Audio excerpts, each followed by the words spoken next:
చాలా ఆనందంగా ఉంది. బంగారాయ శర్మ గారు మనకి ఈ భాగ్యాన్ని ఇచ్చారు.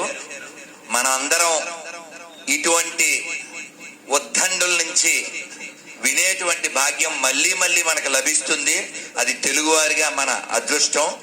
ఎందుకంటే ఇందాకే చెప్పారుగా, పద్మనాభుడి యొక్క చరిత్రలో ఆ ఆవుకి గడ్డి ముళ్ళై గుచ్చుకుంటుందని, అలా కాకుండా ఈ తెలుగు నేల మీద పుట్టినటువంటి ఎందరో మహానుభావులు ఎంతో జ్ఞానాన్ని మనకి రచనల రూపంలో కావచ్చు, ప్రవచనాల రూపంలో కావచ్చు ఇస్తూ ఉన్నారు.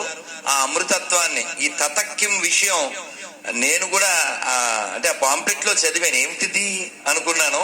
ఇప్పుడు ఏమిటో ఇది, ఎంత అద్భుతంగానో అసలు అది ఇంకంటే మరి సినిమా మాట మాట్లాడకూడదు కదా అని, తత్వం విషయంలో ఎవరు కొడితే ఎవరు చెబితే బాగా దిగుతుందో అదే గరికపాటి వారు.